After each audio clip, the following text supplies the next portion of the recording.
welcome to Logan's Voice. I'm Doug Ballinger, Logan's dad, and this podcast is about truth, healing, and hope. September is National Recovery Month, and the theme this year reminds us that recovery is real, restoring every aspect of life. In today's episode, we're going to talk about something that sits at the very heart of recovery: the spaces we create around the people we love. Too often, stigma drives people into silence. Instead of reaching for help, they hide because they're afraid of being judged. But what if families, friends, and communities made a shift away from blame and shame and towards belief and support? That shift could be the difference between isolation and recovery, between despair and hope. So, what do I mean by a safe space? A safe space is an environment where someone struggling with substance use feels accepted, respected, and supported, not judged or condemned. It's a place where they can take off the mask, where they don't have to lie about how they're doing, and where they can ask for help without shame. The truth is, stigma kills. Stigma convinces people to suffer in silence. It whispers lies. You're broken. You're weak. You can't let anyone know. And so many precious lives are lost because they felt they couldn't speak up. But compassion changes that. Acceptance changes that. When we create safe spaces, we send a powerful message. You are not alone. You are worthy of love, and you are worthy of recovery. Now, let's be honest.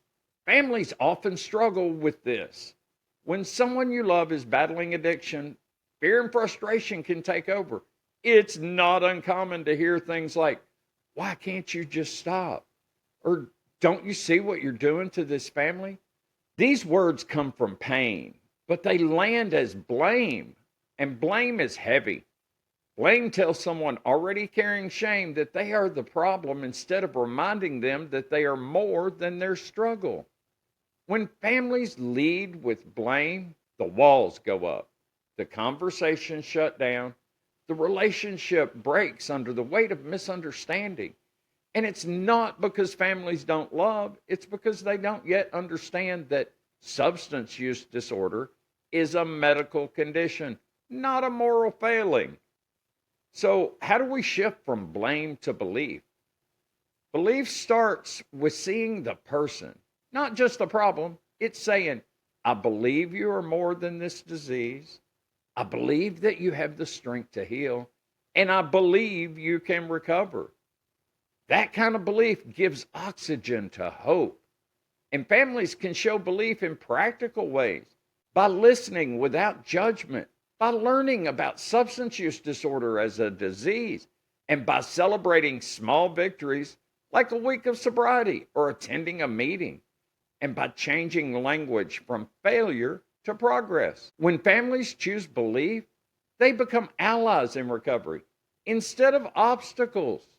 They create a foundation of trust, and that trust allows healing to begin. Let's talk about how to actually build those safe spaces. At home, it can look like having open conversations where no topic is off limits.